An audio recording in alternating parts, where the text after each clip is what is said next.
Al ser humano le cuesta entender y aceptar la muerte como parte de la vida. Salomón escribió que Dios colocó en el corazón humano el deseo de poder vivir y vivir eternamente. Sabes que todos deseamos encontrar una explicación que pueda satisfacer nuestro corazón cuando enfrentamos a la muerte. Porque vienen preguntas, ¿qué sucede cuando una persona muere? Y es interesante analizar algunas creencias que hoy existen sobre la muerte. Por ejemplo, el espiritismo y varias religiones orientales dicen que la muerte es apenas una apariencia. O sea, cuando una persona muere, la persona no muere en realidad, sino que va a otros planos de existencia. En el hinduismo se cree en el samsara. ¿Qué cosa es el samsara? Significa que la vida presente es el resultado de existencias anteriores, a través de una ley que ellos conocen como la ley del karma. Nuestros hermanos católicos creen que los muertos van al cielo o al infierno o al purgatorio. El purgatorio es un supuesto lugar que está entre el cielo y el infierno, donde las personas sufren, pues bueno, y allí las personas sufren y pueden purificarse. Y entonces allí se purifican dependiendo de sus obras. La mayoría de las denominaciones cristianas creen que los salvados van al cielo inmediatamente después de la muerte. Y también creen que los malos serán quemados eternamente en el infierno después del regreso de Jesús. Si te das cuenta, todas estas creencias tienen algo en común, que se llama inmortalidad del alma.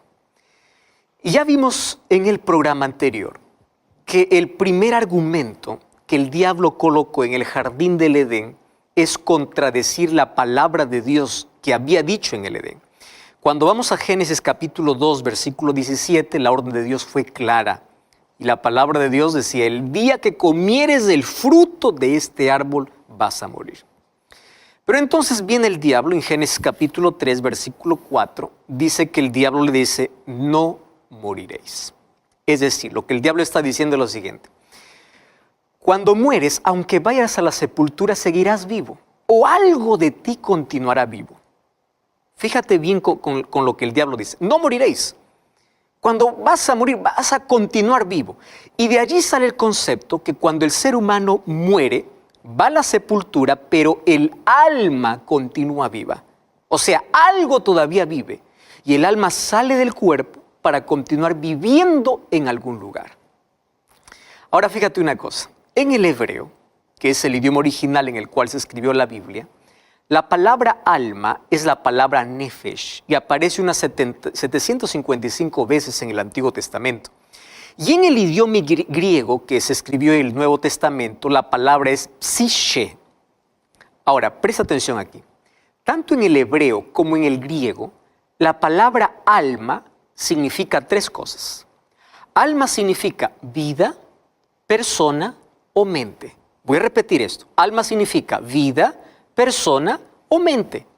Jamás alma en la Biblia significa una parte que sale del cuerpo.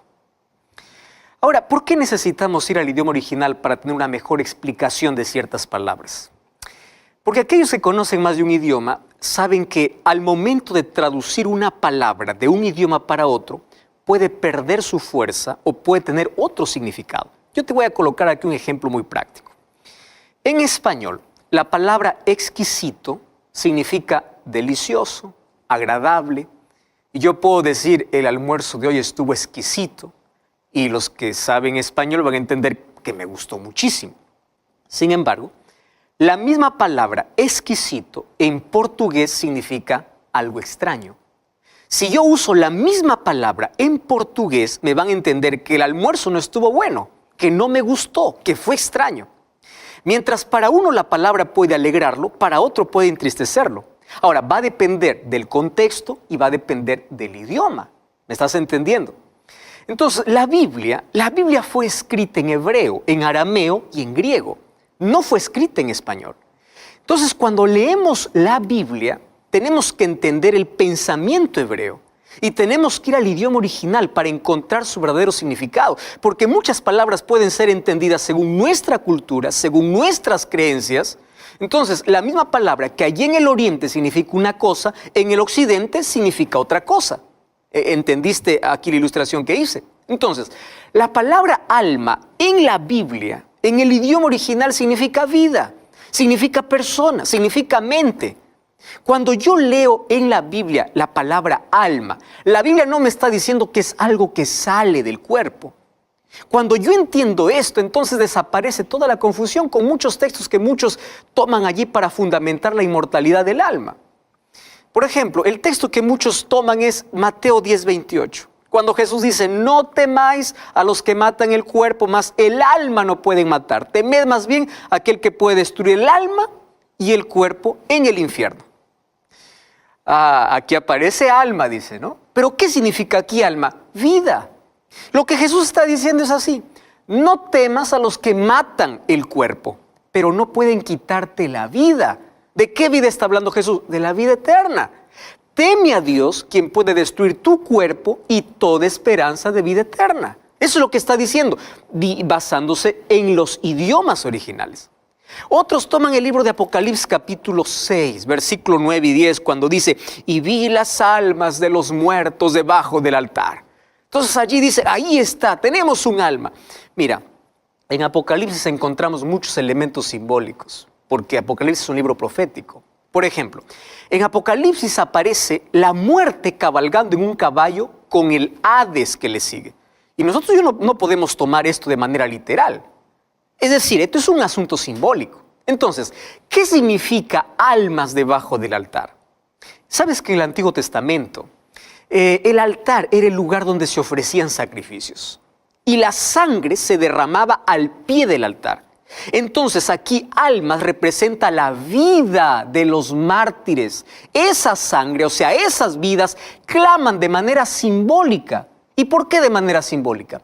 ¿Recuerdas cuando en Génesis capítulo 4, versículo 9 y 10, Dios le dice a Caín, la sangre de tu hermano Abel clama? ¿Significaba que la sangre estaba clamando? No, era un símbolo. Entonces Apocalipsis es un lenguaje simbólico, no literal. Cuando tú encuentras términos como le salió el alma, lo que le está diciendo es salió la vida, acabó de morir. O cuando hay textos que mencionan se acabó, salió el alma o vino el alma, lo que está diciendo es vino la vida. Porque alma significa persona, significa vida, significa mente. Por eso el apóstol Pablo menciona en 1 Tesalonicenses capítulo 5, versículo 23, dice que el mismo Dios os santifique espíritu, alma y cuerpo. Es decir, que tú puedes ser santificado completamente en todos los aspectos de la vida, físicamente, espiritualmente y mentalmente. Porque aquí alma, ¿qué cosa es? Mente. Entonces aquí habla de una santificación completa, incluyendo tu mente, tus sentimientos, tus emociones. Ahora, esta idea de que existe un alma fuera del cuerpo no es bíblica. Tú sabes que en las culturas paganas más antiguas ya se proclamaba, los antiguos egipcios creían que el alma de la persona continuaba viviendo después de la muerte, los egipcios. Entonces, ellos creían que la persona cuando moría, su alma continuaba viva teniendo los mismos gustos y necesidades cuando estaba vivo. Por eso es que cuando morían, colocaban allí alimentos y dinero para su vida en el más allá. Hay muchos incluso hoy que llevan alimentos al cementerio, ¿no? Basados en esa creencia.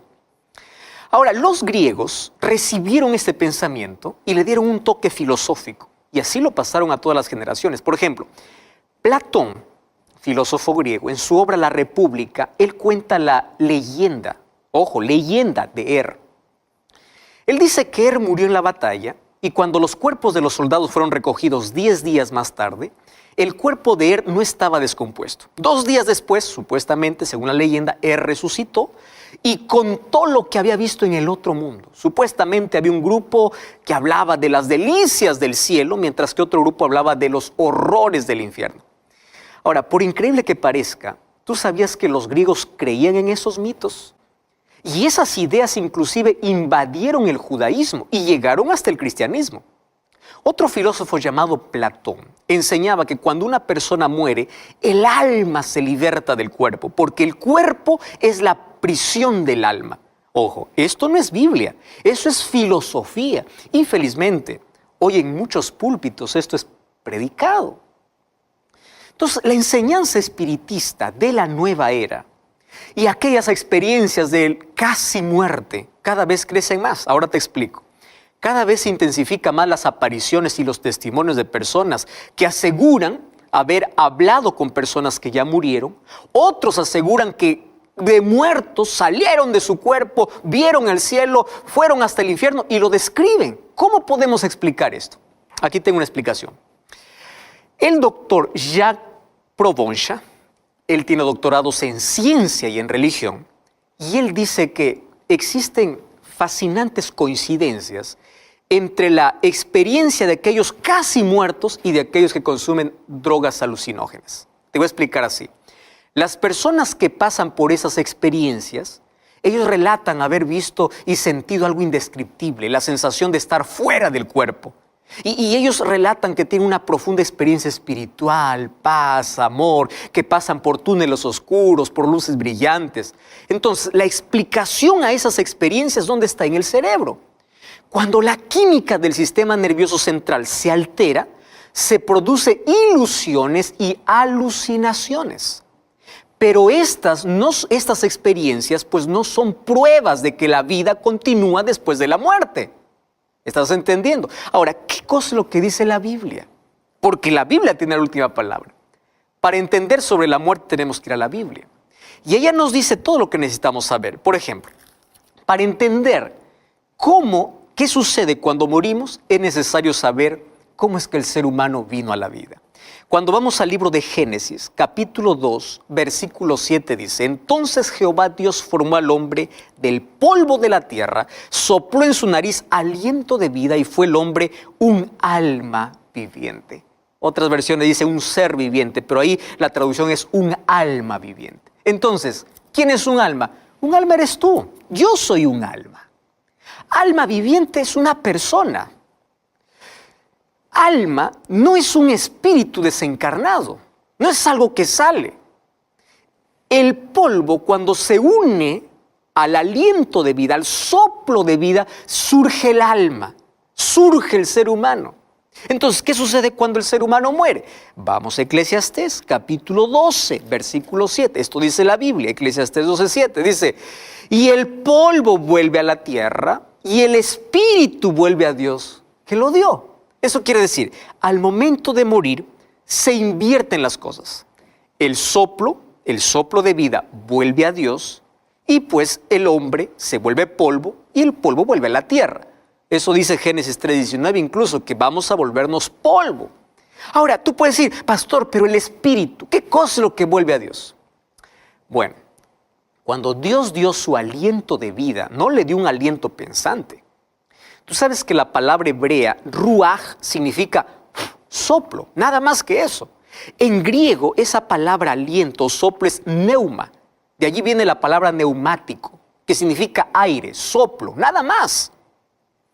Entonces, el ser pensante solo apareció cuando el polvo de la tierra y el soplo de vida se unieron. Cuando se unen los dos, es un alma viviente. Es como la luz. Fíjate una cosa. La energía que pasa por los cables no es luz. La lámpara o la bombilla tampoco es luz. Pero cuando la electricidad se une a la bombilla, entonces aparece la luz. ¿Qué cosa sucede cuando se apaga la luz? La bombilla está allí. La energía también está allí. Pero cuando los separamos, la luz desaparece. Así más o menos funciona cuando morimos. Entonces, no es que existe un espíritu vivo y pensante que va a disfrutar o que va a sufrir. No existe. Mira lo que dice el libro de Eclesiastés. Eclesiastés capítulo 9, versículo 5, versículo 6 y versículo 10. Dice así: porque los vivos saben que han de morir, pero los muertos nada saben. No tienen más paga, porque su memoria incluso es puesta en olvido. También su amor y su odio y su envidia acabaron.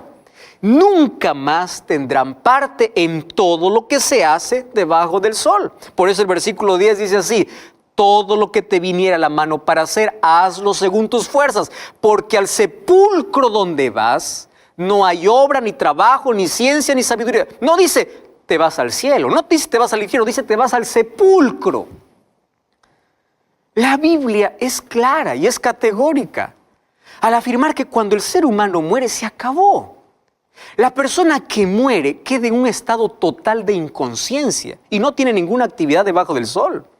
Mira lo que dice el libro de Job, capítulo 7, versículos 9 y 10.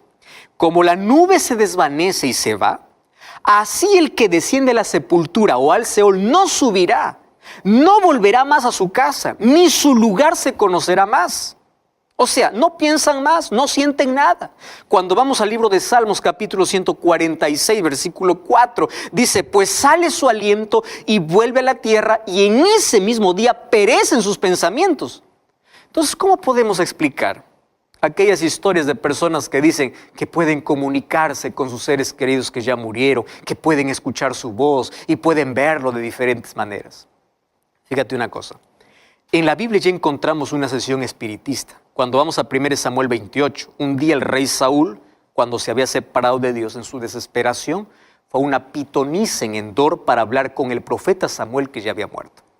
La Biblia dice que Saúl habló con un supuesto Samuel, que apareció y le dijo que su fin había llegado. Mas, ¿fue Samuel quien apareció allí? No.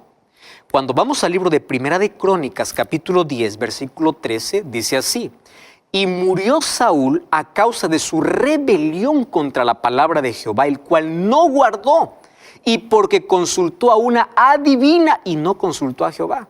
Ahora, si el verdadero Samuel hubiese aparecido para hablar con Saúl, entonces no se contaría como rebelión contra Jehová, porque Samuel era un profeta del Señor. ¿Qué sucedió? Satanás junto a sus demonios se dedican a engañar a las personas, tomando la forma o la voz de quienes ya murieron y se presentan en las sesiones espiritistas. A veces se disfrazan de fantasmas, haciendo creer a las personas que son almas que penan, almas que deambulan. Si ellos dan credibilidad a esas fábulas y leyendas, ¿sabes para qué? Para contradecir lo que dice la Biblia. Según de Corintios 11:14 dice que el diablo puede disfrazarse como un ángel de luz, puede hacer milagros sorprendentes. No todo milagro viene de Dios. Tú debes tener mucho cuidado. Tú debes tener mucho cuidado porque si la Biblia no lo autoriza, si la Biblia no lo dice,